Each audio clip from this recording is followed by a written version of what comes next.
நீங்கள் பார்த்துக் கொண்டிருப்பது தமிழ்நாடு முக்கிய செய்திகள்.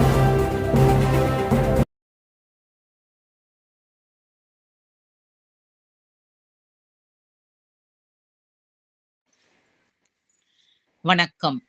திருவள்ளூர் அருகே அருள்மிகு ஸ்ரீ ஆதிபராசக்தி திருக்கோவிலில் தீமிதி திருவிழா வெகு விமர்சையான முறையில் நடைபெற்றது.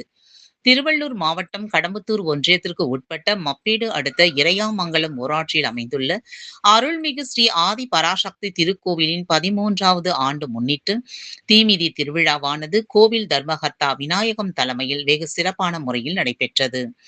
இந்நிகழ்ச்சியானது கடந்த ஏப்ரல் 24ஆம் தேதி காலை கொடியேற்றத்துடன் திரளான பக்தர்கள் காப்பு கட்டப்பட்டு திருவிழா தொடங்கப்பட்டு 3 நாட்களாக தொடர்ந்து ஸ்ரீ ஆதி பராசக்தி அம்மனுக்கு மகா அபிஷேகம், கரகம் வீதி உலா, பாடல் கூட அபிஷேகம், அன்னதானம், தீச்சட்டி எடுத்தல் போன்ற விசேஷ பூஜைகள் நடைபெற்றது.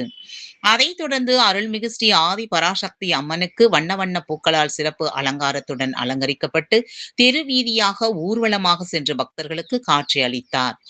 பின்னர் ஸ்ரீ ஆதி பராசக்தி அம்மன் ஆலயம் எதிரே அமைக்கப்பட்டுள்ள தீக்குண்டத்தில் சுமார் 60க்கும் மேற்பட்ட பக்தர்கள் தீ மிதித்து தங்கள் நேர்த்திக் கடனை செலுத்தினர்.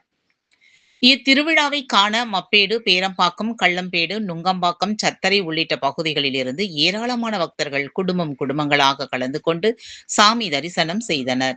மேலும் இந்த தீமிதி திருவிழாவில் எந்த ஒரு அசம்பாவிதம் ஏற்படாத வகையில் மப்பேடு காவல்துறையினர் பக்தர்களுக்கு பலத்த பாதுகாப்பு ஏற்பாடுகள் செய்திருந்தனர்.